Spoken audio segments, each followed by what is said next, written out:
Walsh with you. This is the White Flag with Joe Walsh podcast. Every week I try to sit down with somebody who doesn't think like me and have respectful conversation in a world that just doesn't do that. I think it's boring. Tom Sadoski. Welcome, Tommy. I'm going to call you Tommy. Welcome. By the way, as I introduce you, I think, and this is like the whole premise of this podcast, I think it's so boring to talk to people who think like you. And I don't know about you, and we won't get into politics a lot on this, but it just seems to me like we're not talking kind of across the divide, with people who don't think like we do. No.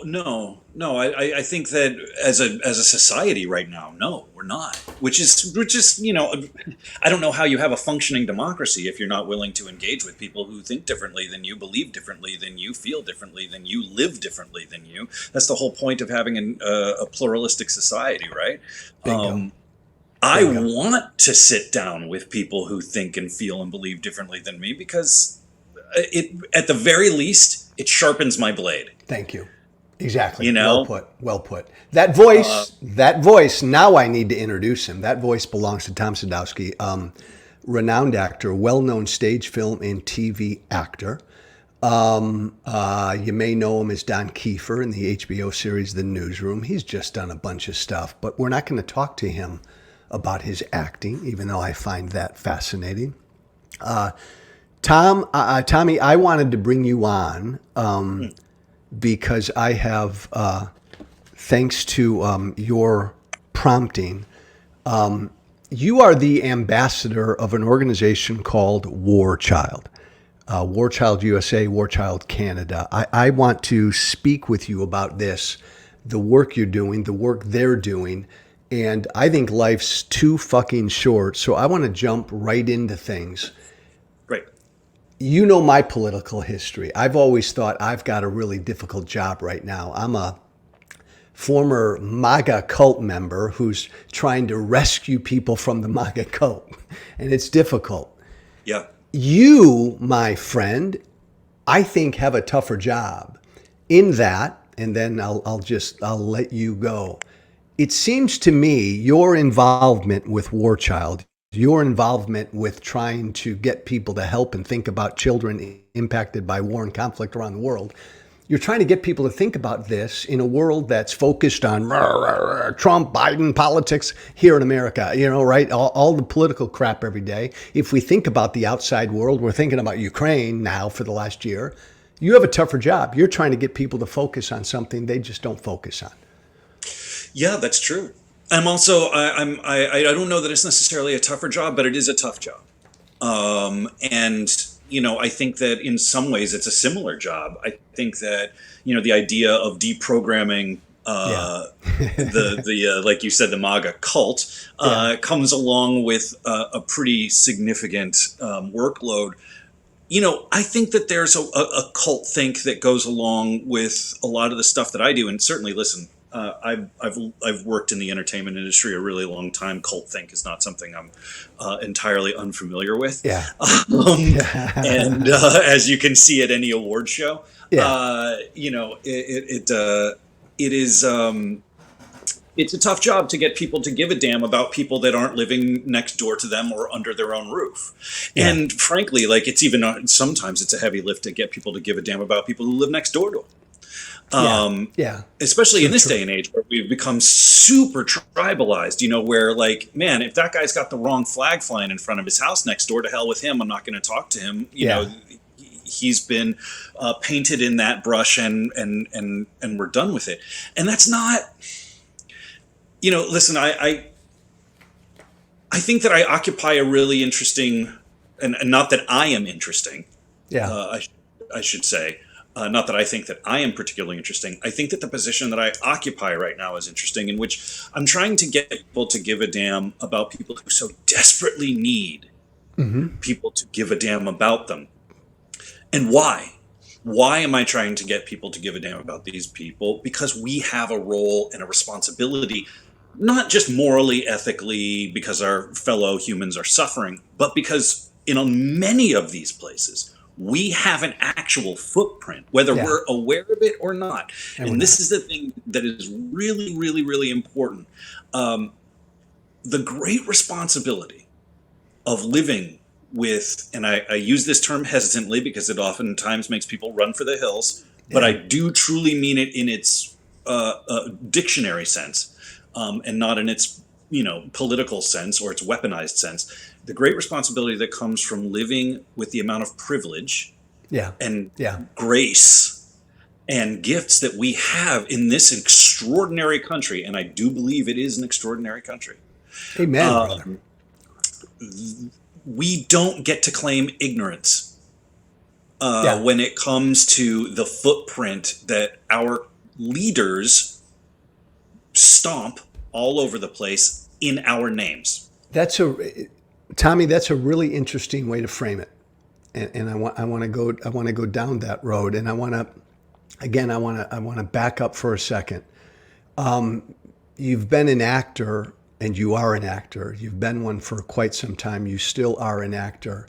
Yeah. In your other life, you're ambassador to this organization called War Child, whose mission is to help protect children affected by war and conflict around the world. You guys are involved in Uganda, South Sudan, the Democratic Republic of Congo, Afghanistan, Yemen, probably a few more places. Maybe a good launching point to kind of drill down on your notion of getting people to give a damn is, how did you, mister, begin to give a damn? Like, how'd you become aware of this? How'd the light bulb go off? And how did you say, what the fuck, I need to pay attention to this? And then you really dove in. What brought this to your attention? My awakening, I think that my awakening in terms of humanitarianism started in 1995, the Srebrenica massacre in Kosovo, and watching what happened there with literally the world standing armed to the teeth Yeah. in a way that could have saved so many innocent lives, standing right there and watching it all happen. Standing right there in the form of the United Nations, quote unquote, peacekeepers, watching it all happen. And the disconnect and the heartbreak and the rage that I felt in that situation, becoming aware that Clinton was using our involvement in that particular crisis, my sort of growing awareness that Clinton was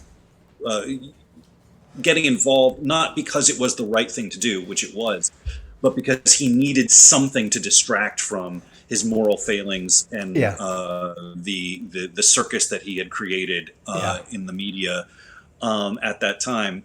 And I think that my distrust, my disquiet, I grew up in College Station, Texas, so I grew up not far from Waco. I was there when Waco happened. So like I had this sort of seismic awakening happen all at the same time about rights, responsibilities, government size, overreach, the necessity of getting involved in places in order to save innocent people. Watching one of the great international cities in Sarajevo get bombed into near non-existence. Watching a genocide happen in front of UN peacekeepers in Srebrenica, but also in Rwanda, and watching everybody just sort of stand idly by, knowing that we had the most extraordinary fighting force that has ever been assembled in the history of the world, made up of men and women who are largely incredible human beings who have the capacity to do extraordinary good if they wanted to, just sort of standing there, and we were shipping them off to do all sorts of strange things that didn't have anything to do with what I believed was the best and brightest of us. And so I started paying attention and getting more and more involved as time went on. Back up, Tommy. Back up for a second. That's interesting. So part of this was your belief, your philosophy that and maybe this undergirds a lot of what you're doing with War Child, we're responsible because of we've used our military, we've got our footprint around the world, we've done things maybe we shouldn't have done around the world, you would say. And well, if that's the way it is, then we're responsible for cleaning and fixing up some of the mess we've made around the world. Continue. I think that, my philosophy in that regard, I think, is along the lines of what Colin Powell said. If you broke, Yeah. and that is, I think that that's true. I don't necessarily agree with everything that Secretary Powell ever did or said or whatever, but I think that philosophy very, very, very acutely distills Yeah. responsibility of living in a democracy. If we broke it, we bought it. And like I said, we as citizenry don't get to claim ignorance. We don't get to say, I didn't know that the United States military was providing aid and aerial support to the UAE and Saudi coalition that was bombing the hell out of Yemeni citizens. I didn't know that. I didn't know that we were. And Americans don't. I didn't know that we were partially responsible for keeping an already suffering population on the verge of starvation, and that women and children in Yemen, a country a million miles away that we have no business messing around in, were suffering as a direct result of our military involvement. We don't get to claim that because it's our responsibility, with these beautiful rights that we are entitled to and all of this largesse that we have at our fingertips, to know, to seek it out, to learn, to demand of our fourth estate that they tell us about these things, and for us to actually pay attention, give a shit a little bit. Because so that's Tommy, that's really interesting. This is important, I think. It's not, look, if our footprint wasn't in Yemen, Yep. and we hadn't aided Saudi Arabia and that coalition and bombed and helped create the mess, if the United States had never done that and we had nothing to do with what was going on in Yemen right now, is there still a part of you that would say, again, as our shared humanity, it is the biggest humanitarian crisis on the planet, even though we had nothing to do with it, we have a responsibility. So it's we help create the mess, but if we didn't help create the mess, do we still have a responsibility around the world? Depends what we believe in terms of ourselves as a moral and ethical country. Mm-hmm. I think that's up to us to decide. My personal opinion is that I would like for us to feel that we have a responsibility to the least of ours. To our, as Dr. Cornell West would say, to the brothers and sisters, of various different shades and stripes and beliefs the world over. I can't walk through a world and put my head down on the pillow at night, knowing that there are millions upon millions upon millions of children starving to death. And this is obviously impacted a great deal by the fact that I've sat with those children. Yes. That I've watched it happen, that I've talked to their parents, that I've seen the look in a mother's eye, that I've seen the look in a father's eye who is getting ready to say goodbye to their infant child because there is no food. So tell me, then work through this. Then what made you really then get involved with War Child? And I mean, really, you've been to Yemen, you're going back again, on the ground, and you don't strike me as the kind of guy who just, he flies in on a private jet, drops a few things, takes a picture and leaves. You're into this. How'd that happen?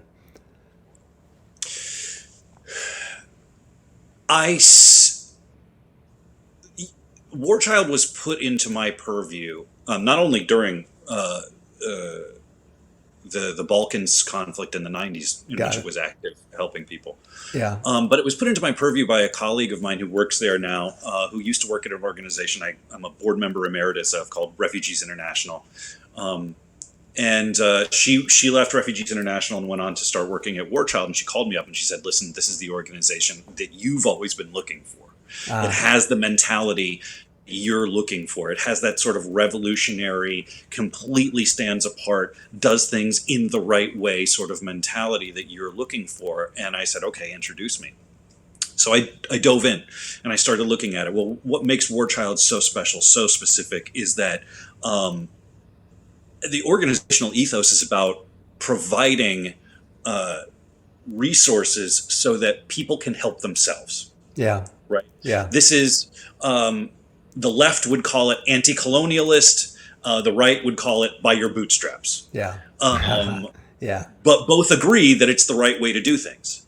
So what we do is we show up with resources in an area, and 99% of our staff, 99% of our staff are local to the conflict area that we are in. So we're literally showing up with resources and saying to people, you know your culture, you know your society better than we do.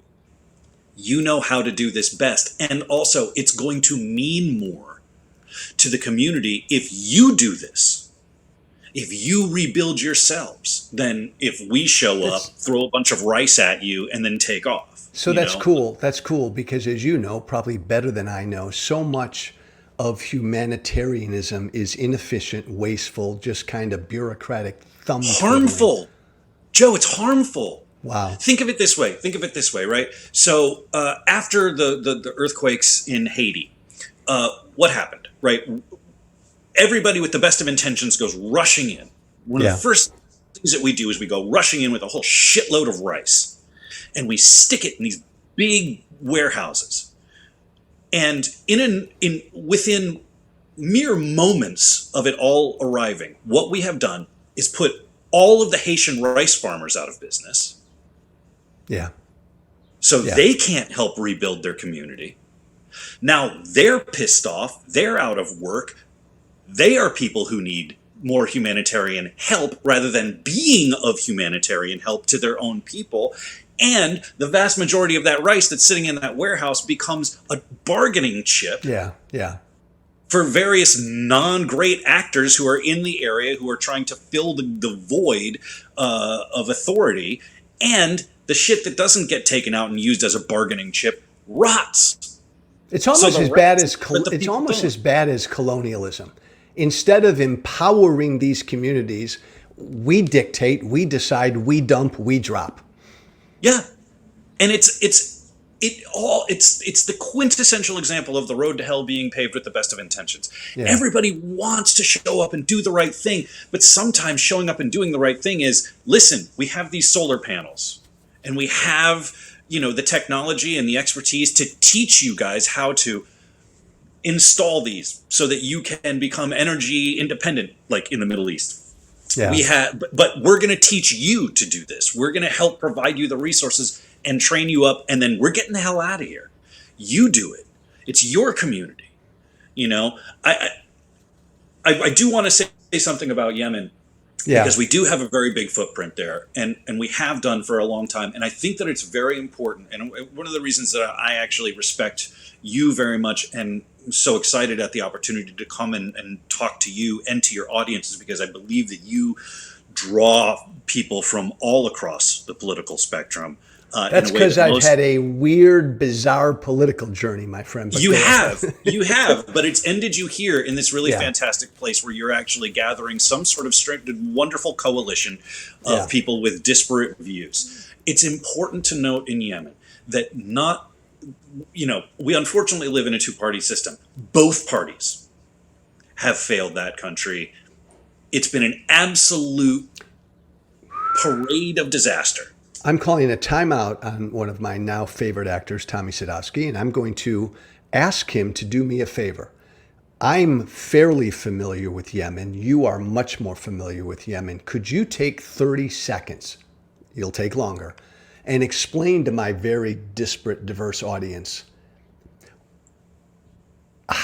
what's going on in Yemen, how it started, what's going on, what is the deal with Yemen?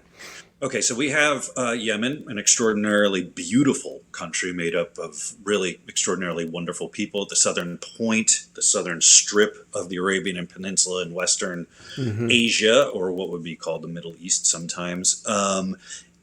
It was, for a period of time, two separate countries. There was the country of northern Yemen, the Republic of Yemen, and then there was a southern section of the country that was a socialist republic, borderline communist back in the 80s. Reagan and that whole anti-communist, we're going to start messing around in other people's business sort of situation, decided that despite the fact that it held no real resources, and was a moderately effective place in terms of shipping in the Persian Gulf. That any communist country anywhere should be, quote unquote, liberated. And so we started Right. messing around over there with them. Eventually, it was unified under a very corrupt, unfortunately, very corrupt government that lasted decades, as a lot of corrupt governments are wont to do. And eventually, and this is just the absolute bullet points here. Oh, yeah, yeah. It's a lot deeper than this, but eventually, a revolutionary movement started in the northern foothills. They refer to themselves as the Houthis, the sort of the last name al-Houthi of their spiritual leader. They kind of came down out of the hills and said, "We're done with this corrupt regime. We don't want to, live under this kind of regime anymore." And a civil war started. And then, frankly, all hell broke loose. The Saudis, the Emiratis, in combination with various different regimes in our White House, decided that it was everybody's best interest that the Houthis be held at bay, that the internationally recognized government continue to remain. The civil war has, for the better part of going on 10 years now, created a humanitarian crisis, the likes of which we've rarely ever seen. You're talking about cataclysmic levels of food insecurity, landmines over the vast majority of the arable land that's there. And Tommy, I'm not exaggerating, my friend, when I say that it's the largest humanitarian crisis in the world. That's according to the United Nations. They say it's the worst. Okay. Largest, I don't know. I'm sorry. I meant to say worst. Yeah, the worst humanitarian. Yeah, it is. It is. It's. It is about as bad as it gets. Although I will say that there are some other places that are giving it quite a run for its money. What's happening in Myanmar. For starters, again, I want to focus on the humanitarian. I want to focus on what you're doing. But when it comes to this prolonged now civil conflict in Yemen, do you see any potential endgame in the conflict itself?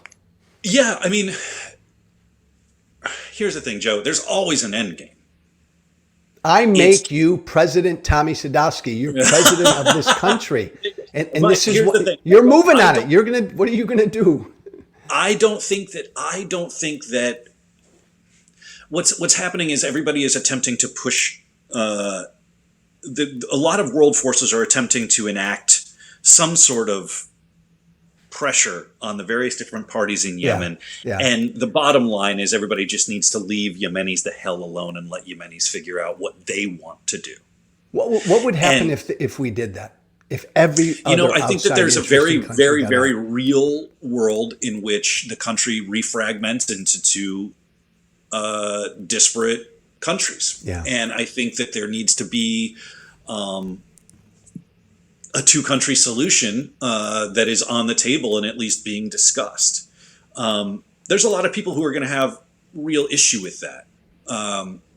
They're welcome to having those issues. I, for one, could give a damn about what flag anybody decides that they want to fly, or who wants to draw a line in the literal sand and say this side is mine and that side is yours.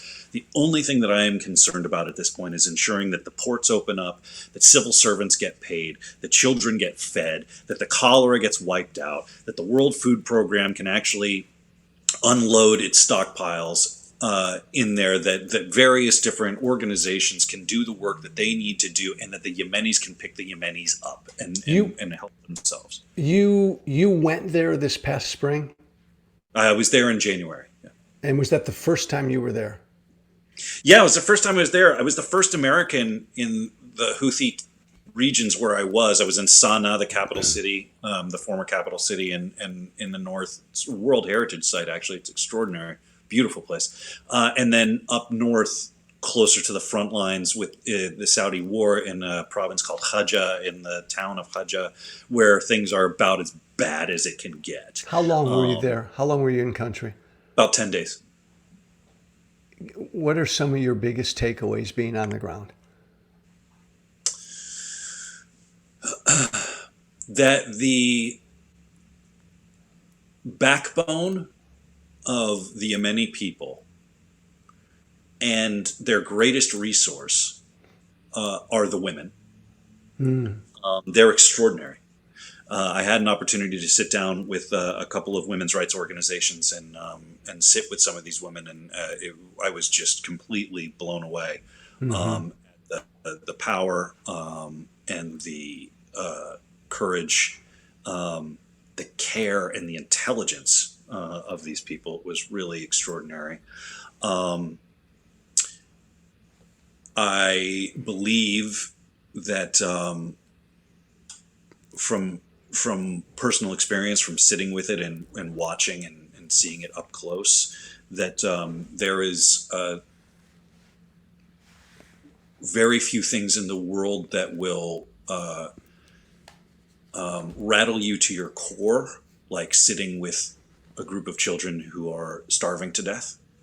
And I don't mean that in the sort of Hollywood sense, the short-term Hollywood sense of like starving to death. I mean long-term privation. I mean standing in a first grade classroom with kids that look like they're 3 years old because they've been starving for so long. And by the way, I'm going to interview, and I want you to pick it up right from there, you trained actor, because I love where you are with that, and I want you to continue with that thought. But I want to just interject right here something I read about a quote of yours from a year or two ago.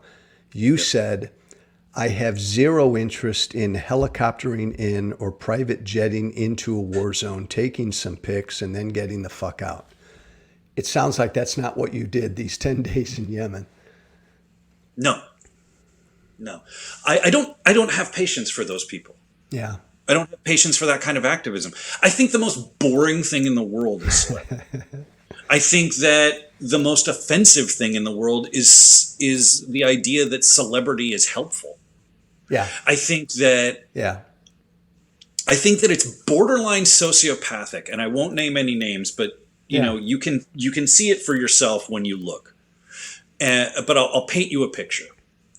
And I do truly mean borderline sociopathic, if not fully sociopathic. Imagine, if you will, an actor who goes to a place where children are suffering. Yeah. And throws his arm around a kid, pops out his cell phone and takes a selfie of him and this child, and whether they are starving to death, whether they are a victim of gender-based violence, whether they are an orphan, whether they are whatever the situation is, pops their arm around this kid, takes a selfie, and posts that to social media. The levels of narcissism involved in that act. Look, human suffering is not a prop. And I think the difference between celebrities and artists, the difference between actors and artists, is that artists go and look at the human condition for the purpose of expressing the human condition back to folks so that we can find a common ground of compassion. Celebrities, personalities, they show up in these places because they want clicks. They want likes. God, and I'm not on social media anymore. If I were to, my whole purpose and point to go to these places is not for me. Well, it's to put the organization and the people that are doing this work, the important work, on the front page of something. Anything. Okay, but I found one area where we disagree. And by the way, it's fun because we probably disagree on a lot politically. But as your older brother, I'm going to smack you upside the head. You need to get back on social media because you need to be expressing some of this shit. You really do. We'll talk about that after the show. Tommy, everything you just said reminded me of, and I saw this a couple days ago, that famous picture that was taken maybe 10, 12 years ago. It's called The Vulture. I think it was taken in Sudan. Yeah. You know what I'm talking about. I The do. starving child trying Yeah. to make it to the station, and the photographer takes a picture of him. The vulture's 10 feet away, and the photographer didn't do a fucking thing. Doesn't even know if the kid made it to the station. Yeah. It just what you said just reminded me of that. You know, that's a very interesting. That moment, I think, is instructive for a lot of reasons. One, that picture is so fucking evocative. Yes. And so heartbreaking and so devastating and in many ways helpful. Yeah. It's also about the child. It's also about the situation and the circumstances, and it is a moment of reality that is caught, not staged. And so I think that there is a reasonable discussion that can be had about the worth and the worthiness of that image. The images I'm talking about are the ones in which the celebrity, the musician, the actor, it's almost always actors, and it drives me fucking crazy, where they put themselves in the fucking picture as if they are doing anything. Thank you. You're not fucking doing anything. You play dress up for a living. You're very blessed to do it.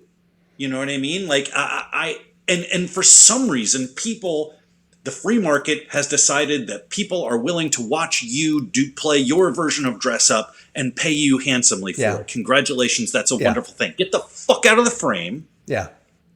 You're not that important.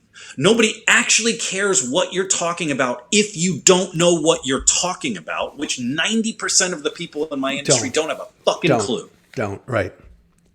And the levels of ludicrousness that happen when people of that mindset go gallivanting into these horrible situations. Yeah. As if their mere presence will draw enough attention for people to give a shit. It doesn't work that way. So you are the antithesis of that, my friend. Thank you, and God bless you. I would like to be. I'm working hard. You're working hard to be the antithesis of that. Do you, as the ambassador of War Child, as your time and commitment and passion in this thing continue to increase? I love what you're saying. Do you get a little pushback from the knuckleheads that you're describing in your industry who don't do that? I mean, you are, man. Oh yeah, I mean, listen. God bless you. You're outspoken and passionate, and I love it. That's how I was as a politician. But not everybody likes it. No, not everybody likes it, and I could give a shit. I'm talking about children that are starving to death. Thank you. You think I give a fuck what some of these people who, like I said, sociopaths, do you think I give a fuck what they have to say about me, or they think about me, or they think about my very valid criticism of their fucking ridiculousness? Look, Joe, what I do for a living, what we do, the people in my industry, what we do for a living, when you're doing it as an artist, is very consuming, and it can be very exhausting, and it requires a lot out of you. Yes. But there's a very small minority of people who actually dedicate themselves in that way. Yeah. The rest of the people have a lot of time on their hands. Yeah. And you can either use that time to educate yourself and know what you're talking about, so that when you do, if you are asked to go to one of these places and do something like this, you can, one, get out of the way of the people who are actually doing the important work and not draw any resources or cause any security issues for the people who are already understaffed, underfunded, and in high-risk security situations. Yeah. But also, you can take what's actually important about the situation and report that back. Your image and your presence by themselves are useless. And too many people think that their image and presence is valuable.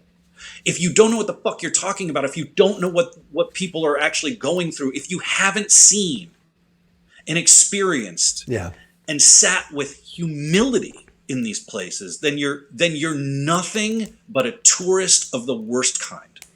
Because you're using other people's suffering to bolster your own shit. And well put. fuck you for doing that. Well put. Thank you. Well put. I'd love teeing you up for that. Well put. But I want to go back to the top, my friend. Yeah. And I want to go back to the difficult job you have. Yeah. Well, making people care. And no one is paying attention.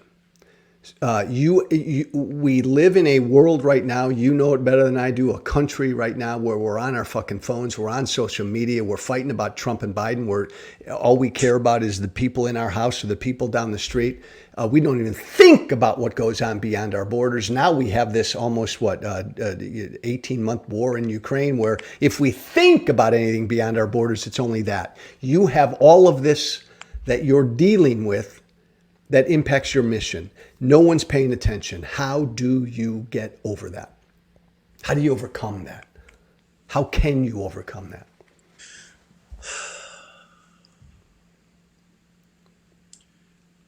It's a really good question, and one that I struggle with every day. And it's not just me. More importantly, it's one that people who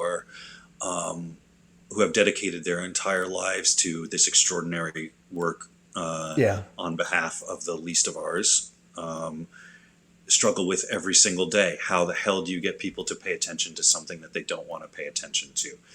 How the hell do you get people to pay attention to things that are so far removed from their experience that it frankly, it even just defies their imagination? Yes. My gut is to say that you focus on and that you find the shared humanity. Mm-hmm. And when it comes to the shared humanity, very few things in the world will bring us closer together than the reality of asking people to consider children in pain. Yeah. And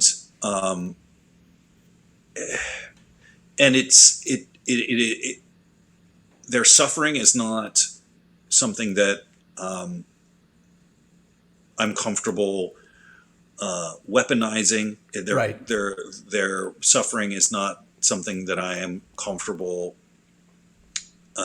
commodifying or anything like that. It is something Tommy, outside of Yemen, where else primarily is War Child focused on right now? South Sudan and Sudan, which has blown back up again. I don't know if you remember, in the early 2000s, there was a big, huge campaign, a Save Darfur campaign, and a bunch of the morons in my industry enjoyed throwing little ribbons on and T-shirts on and shit. Save Darfur. Well, fucking Darfur still requires saving, and I don't see any of them anywhere to be seen. Nope.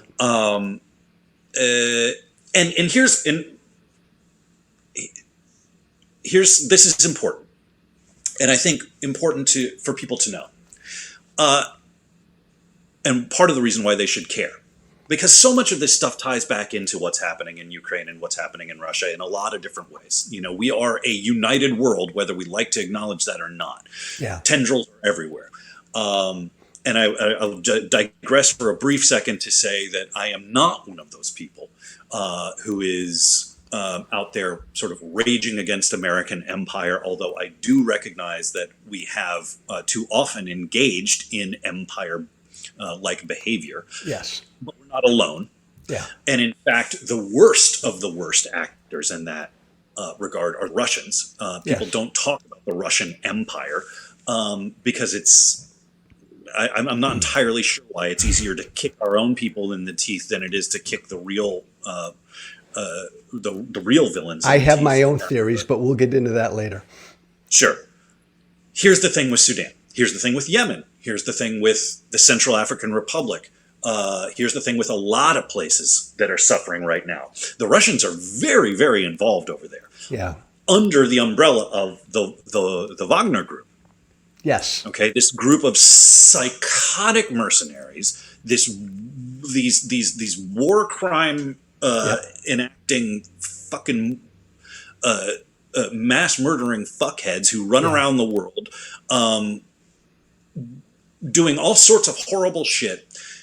The Russian Empire is currently sucking resources, particularly in the form of gold, Yeah. out of Sudan. The Sudanese have extraordinary resources. They have these gold mines and they have all of this natural resources. You would never know that. Yeah. Because billions upon billions of dollars of their resources are being taken by the Wagner Group in its some sort of strange deals that they've made at gunpoint with folks over there, where you have billions of dollars of gold going out of the country and supporting the Russian war effort. That's true in Sudan. That's true of the resources in the Central African Republic where they are active. That's true all over the place. So it's part and parcel of the reason why people should give a shit. So we're active in Sudan. We're active in South Sudan. We're active in Yemen. We're active in the Central African Republic. We're active in Uganda. We're active in Afghanistan. We're one of the few organizations that didn't tuck tail and run. Leave. Wow. When the United States packed up and left. Yeah. And there's a great debate to be had about whether or not and how we should have done the packing up and leaving. I'm not going to get into that. I'm going to talk about the humanitarian part of it. We're an organization that works with women. Mm-hmm. We are staffed by women.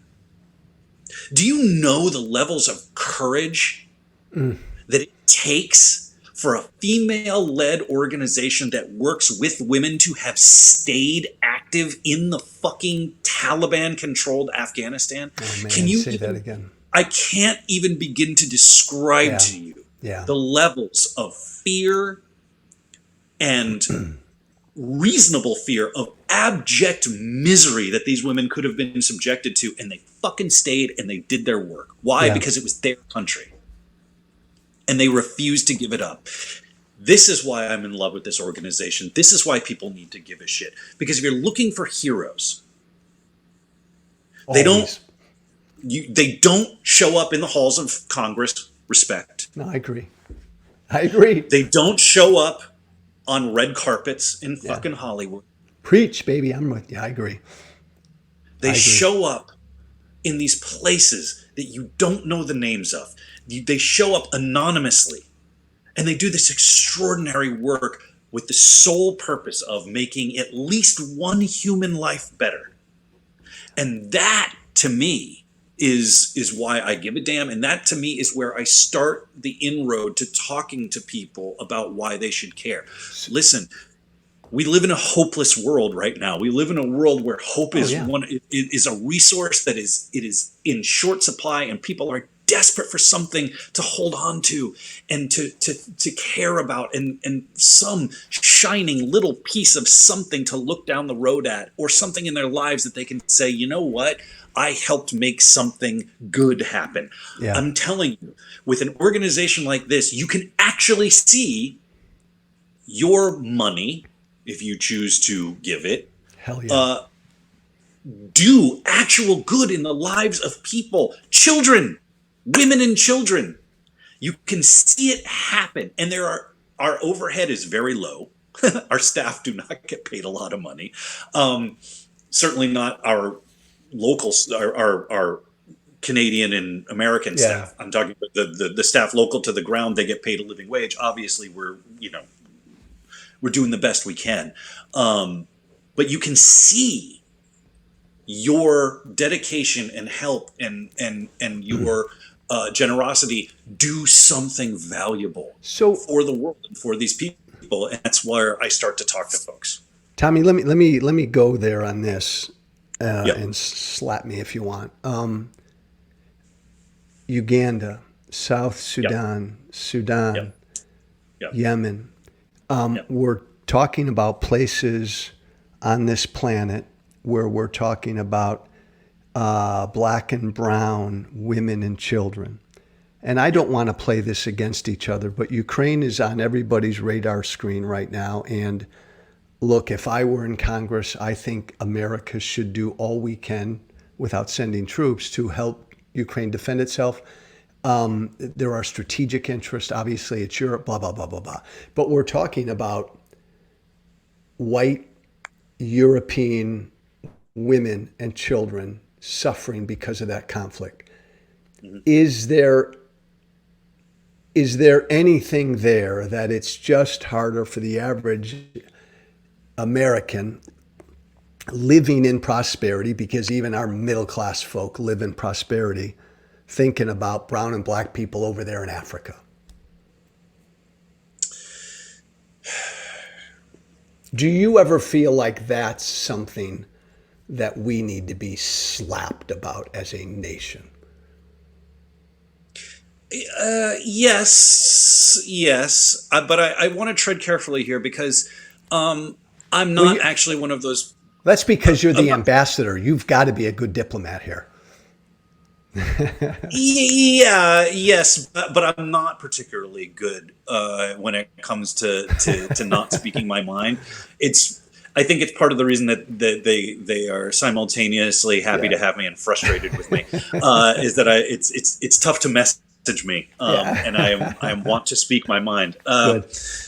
I am not one of those people who wants to at any given moment paint anybody with the brush of racism. I think that it's counterproductive. I think that what you're talking And I about, don't think it's racism, Tommy. I don't think it's racism, but continue. yeah, no, I don't think that it is either. But it is that is the that's the bugaboo that comes out the most quickly in this discussion. It's the sort of it's the way that people ascribe that cognitive dissonance. Well, it must be because people are racist. Well, you're right about that, Tom. And I had a specific conversation last night with a friend. I told him I was speaking with you. We were speaking about this. We got into this discussion, and it wasn't racism. He just said, "Oh my God, Joe! I mean, Africa. These poor the kids, and they've been suffering down in Africa forever. I mean, look, this Ukraine thing, like this is new. I think it's like that mindset. Oh, Yemen. Oh, Sudan. I don't think that's Right. racism. It's just a disconnect." Right. And I think and that's what I was getting ready to say. And it's not even necessarily a disconnect. They're not wrong that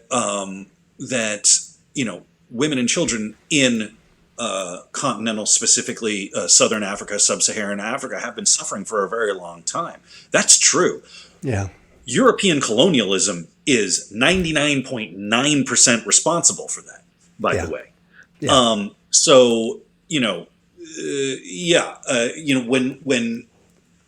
when the colonial powers decided to finally allow these places their own governments and liberation, all sorts of crazy shit started to happen, and you had really problematic leaders who were corrupt and corruption, and people sort of like roll their eyes, I think, Yeah. and say like, well, how can we, why would we, why should we, as if corruption were only something that happens Yeah. in sub-Saharan Africa, Exactly. as if Exactly. there weren't hundreds upon hundreds of years of evidence about that in Europe Yeah. from various different administrations that have led to all sorts of fucking wars and death and famine and nightmarish stuff.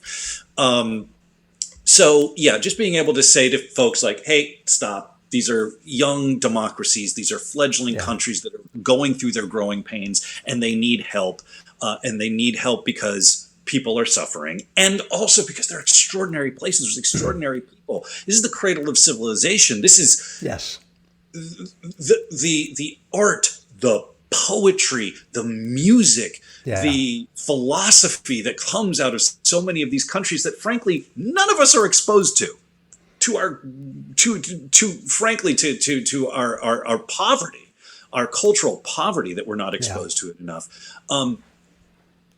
There's so much there in terms of humanity, the good and the best of humanity, that we have to show up. We have to care, not just because morally and ethically we owe it to the folks there, but because of our past. Right? And I Yeah. say we in the colonial West, but because our human society, our brotherhood and sisterhood, will be vastly better for having those folks achieving at the rate that they are able to at their best achieve. And so, I don't think that it is a matter necessarily of regular folks being dismissive. I think that there's just not a lot of money or Yeah. wherewithal for the fourth estate to Yeah. give a damn.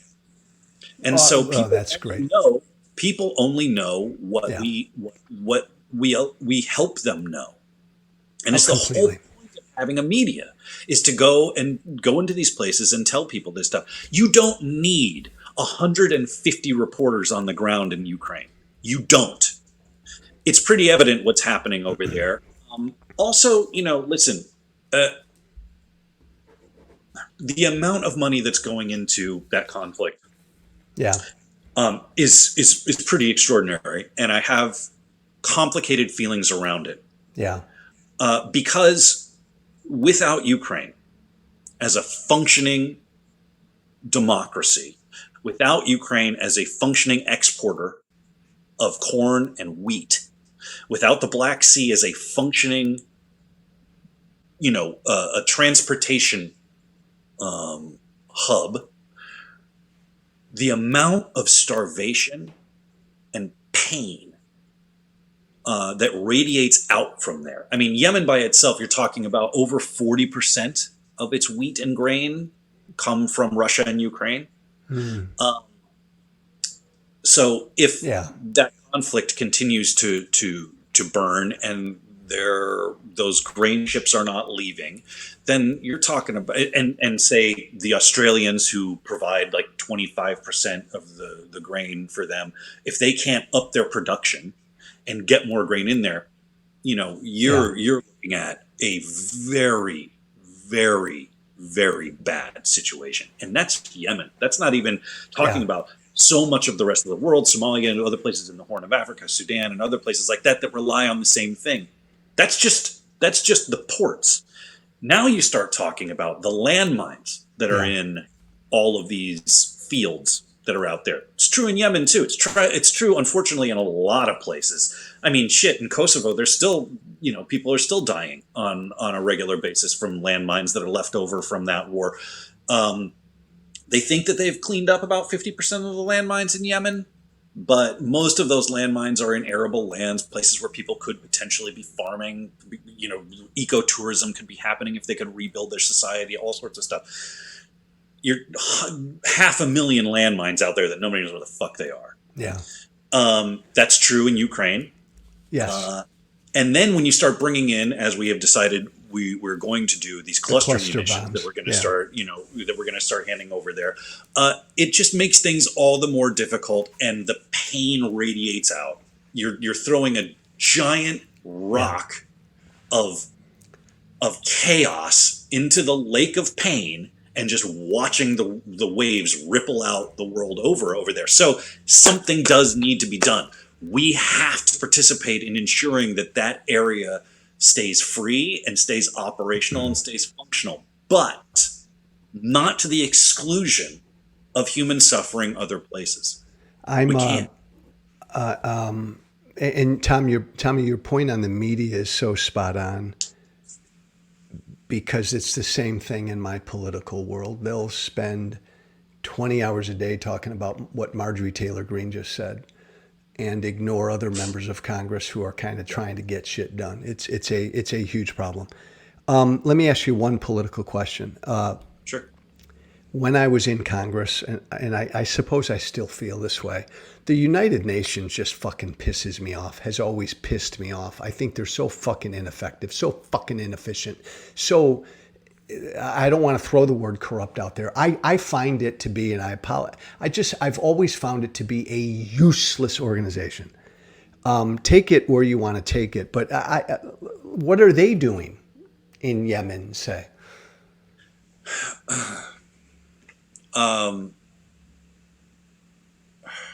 And don't hit them over the head if you don't want to. I'm ambivalent. I have a lot of complicated feelings around the United Nations. It is. I know folks who work for the United Nations. I know women who have worked in Afghanistan for the UN even after everybody packed up and left, and I know the amount of dedication and courage and really truly extraordinary talent that a lot of these people possess. I know the frustrations that they have with the organization. Yes. I know that the frustrations that the organization has with itself. Yeah. Unfortunately, the organization as a whole got neutered a long time ago, and its ability to be effective in the ways that we need it to be effective, in the ways that folks had hoped that it could be effective, the ways that Roosevelt wanted it to be effective. It can't be, because you're talking about a Security Council in which one veto completely gums up the works. You're also talking about a World Court in which, World Court works for, developing nations, but we're not going to be dragging in any of the people who should be standing tall in the dock in sort of more developed nations. And I say this controversially, potentially, including our own.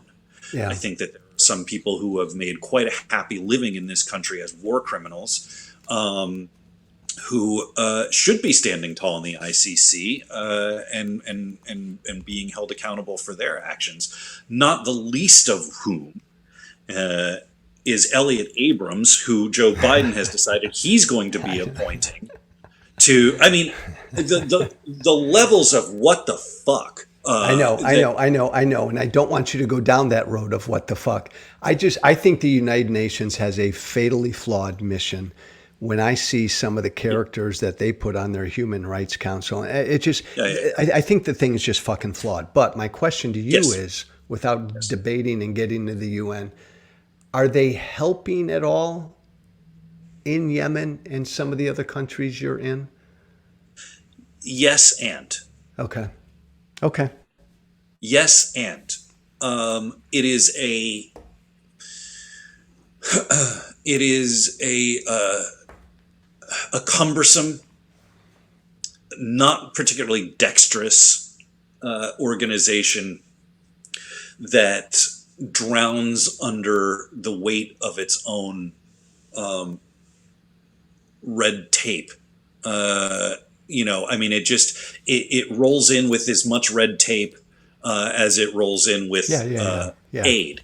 And it's frustrating for aid workers. It is frustrating for people who are in need of that assistance. And it is frustrating for the United Nations, for the folks that are working in that place. I have a great deal. I can't, because I know people who work in it, I have a hard time seeing it as a monolith. It is a very complicated machine. It is, I think that, frankly, a paring down of its mission with a more strategic and focused resolve as a humanitarian organization would be a very helpful thing. I think that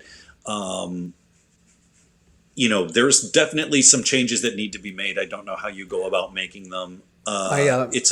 It's difficult. It's complicated, and it's infuriating. My second to last question for you, my friend, is this: What is the U.S. doing governmentally? How's our aid level? What are your concerns with what we're doing as far as giving aid? We're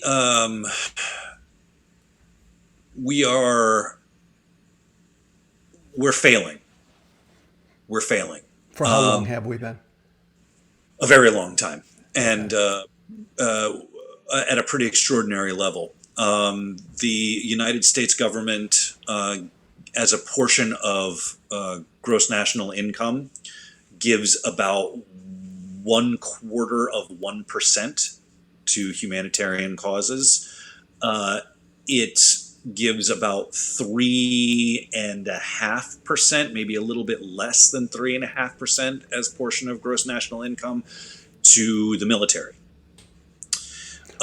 So it's kind of a tricky thing, and I will say this, and this I say this in the hopes that some intrepid journalist who is listening to this will dive in and get the records completely straight. I would like to know exactly how much money that the United States government claims is going to its humanitarian work, how much of that is actually going to arms and armaments and conflict under the Right. guise of quote unquote Right. peace and security. That was going to be my follow up. We give a lot of money, Yeah. and then we have a smaller amount of money. We rank 26th in the world, I believe, in terms of our giving in proportion to gross national income. We are the largest giver in actual funding, but in proportion to GNI, we're the Yeah. 26th nation in the world, which is deeply problematic. We're not even remotely close to. I think we dedicate 15 times the amount to our military expenditures, which I wouldn't necessarily have a problem with if that 15 times to military expenditures went to paying the soldiers, taking care of their families, providing good health care for them, and that sort of stuff. But as we all know, most of that money goes to like $10,000 hammers and a bunch of fucking desert unused because pork barrel spending. And that's not to say that I don't recognize that folks have jobs on the line when military expenditures goes down. Right. Down. But you can't also tell me that those companies, Raytheon and all of those sort of places, couldn't, as we did in World War II, find a way to use that shit to create things that could be of more help. They could. Rather They could. or destruction. They could. Yeah. So I don't have a problem necessarily with big military spending. I think that it should come down. It should be more refocused on the people and doing good with our military rather than pissing it away, which we do too often. I think that an $800 million aid package to Ukraine that is getting ready to come up again, we're talking about, I don't even know at this point how many billions of dollars we've given over there, the amount of good that you could do, not only in the Horn of Africa, but in some very needy places with a mere fragment of that money, could be extraordinary. So we're failing. We are failing in terms of our ability to be a diplomatic force. Yeah. Unfortunately, we decided to pick sides in some of these places a long time ago for reasons that are absolutely unconscionable. Running around the world telling people how to govern themselves is not what we should be doing. Never. We could be doing a hell of a lot of good if we were running around the world saying, hey, listen, we have resources. If everybody can come to the table and behave themselves and start acting, like adults, and we can help bring peace to these various different conflicts. Yeah. Not through the power of guns, but through the power of our decency. And I think that, we can look, there was an extraordinary thing that happened, and this is where not knowing our history can sometimes bite us in the ass. There was an extraordinary thing that happened in Kurdistan, what is in the Kurdish region of Iraq back in the day, in which there was hundreds of thousands of Kurds who had gotten chased by the Saddam's Iraqis up into the mountains, and they were dying en masse.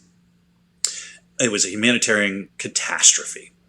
And the United States, in a moment of real extraordinary good, I remember, somehow managed to put together both the humanitarian and the military presences that were in Turkey and go into, together, working in tandem, go into northern Iraq, provide safety and security to bring the Kurds down out of the mountains, provide opportunity and succor and food and freedom to these folks. Yeah. And it was one of the great achievements that we've ever managed to have, and nobody does a damn thing about it.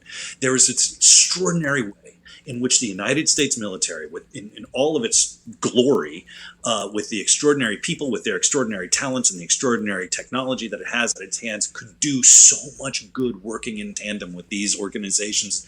It's just look, it's the theme here. It's just not a priority. It's not front of mind. the whole notion of these proxy wars around the world are fucked, and you're right, and there are no good guys and bad guys. There are conflicts where there are good guys and bad guys, but in most of them there aren't. You and I may disagree on, I think our federal government is way too fucking big. The debt bothers me big time. It always has. Sure. But my former I actually don't disagree with you there. but Tommy, my former Republican colleagues, and I did some of this when I was in Congress. You take the peanuts, the pennies and the nickels like foreign aid, and we look to chop and cut all that shit, and none of that matters when it comes to the deficit of the debt, and even the military spending really doesn't. But our country doesn't want to wrap its arms around the big things, so we go after the easy things like foreign aid. Which is wrong. My final question to my friend is, everybody listening to us right now, today, and over the weekend, what specifically would you like them, do you beseech them to do?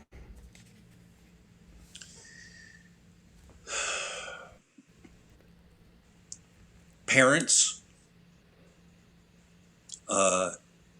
take a moment over the weekend as your children are out there enjoying their summer, doing the things that kids do when they enjoy their summer.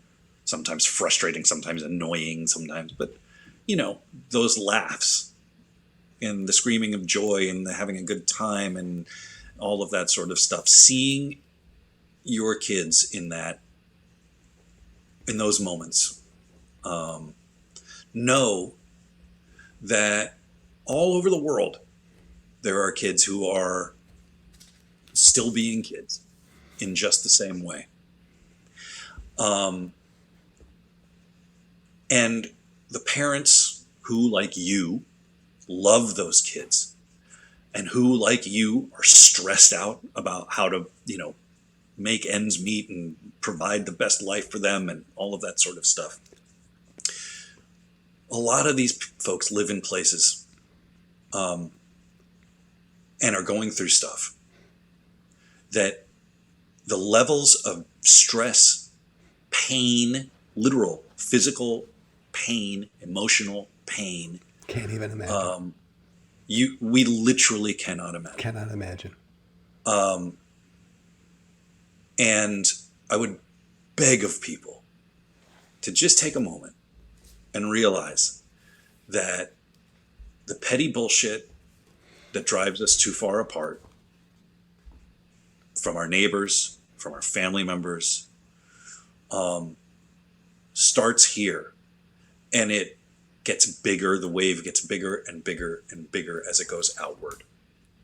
And that with just as much force and power of destruction as it goes outward with when we engage in that sort of thing, it actually, the same amount of good can be done in the same, with the same amount of power if we choose to invest. Not only in ourselves and our communities, which we desperately need to do, but in our place in the world at large. Everybody's looking for a glimmer of hope. Everybody's looking to be of service in some way, shape, or form. And I'm telling you that there are organizations, I work with a couple of them, that are doing such extraordinary work and such invaluable work.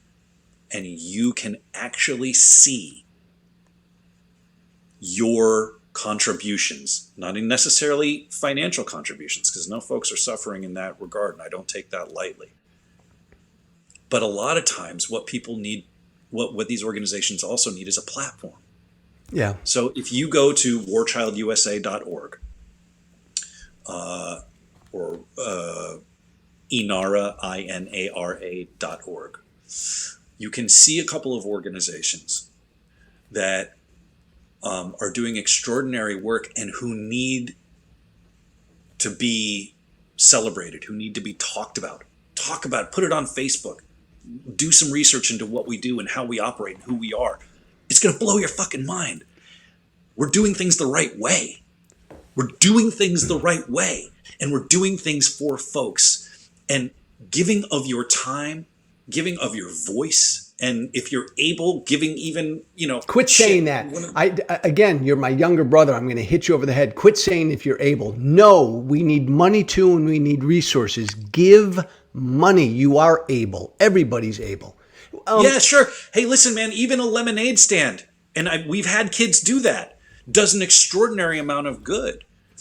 Thomas, people who want to, they hear this, they listen to you, and they want to immediately make a contribution or a donation. You're sending them where? warchildusa.org. Go to warchildusa.org, make a contribution of any amount. The larger, the better. The two things you just said are fantastic. Specifically, warchildusa.org, money and resources and a platform. Spread the word about this organization, the work they're doing. And that jives with my final plea to everybody listening to you and I today is everything Tom just said, spot on. But my ask is pull yourself out of the political bullshit for a wee little bit every week and think about something else. And this is a beautiful, wonderful, important thing to think about. warchildusa.org. And by the way, everybody listening, if anybody else has any questions about the work that Tom Sadoski is doing, about War Child USA, contact me directly and I'll get you to him and get you to the proper people. You, my friend, are going back to Yemen in the fall? Yeah, absolutely. Godspeed, be safe.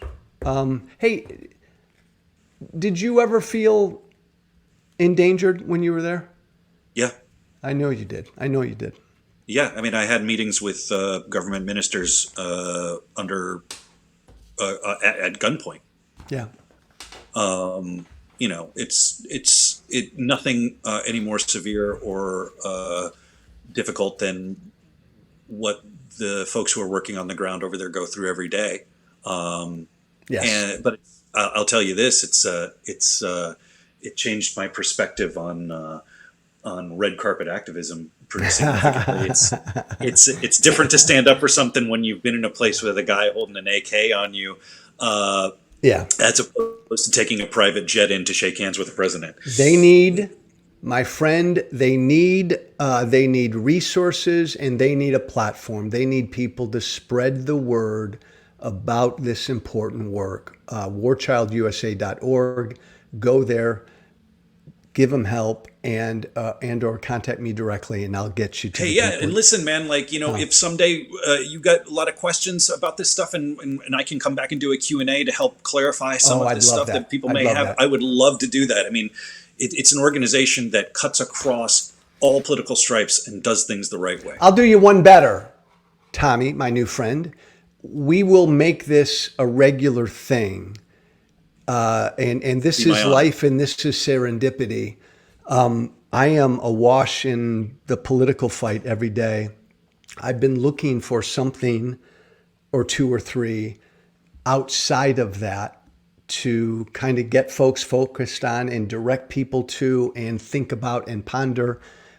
This is a topic and an issue that I'd love to have a regular update from you on for our growing audience. It would be my pleasure. Anything that I can do. Like I said, I think the organization is extraordinary because it cuts across all political stripes because the way that we do things is, in fact, the right way. And let me say one last thing, and don't snare at me. Thank you for what you do. Tom Sadoski, thank you for what you do. Thank you, my friend. Thank you.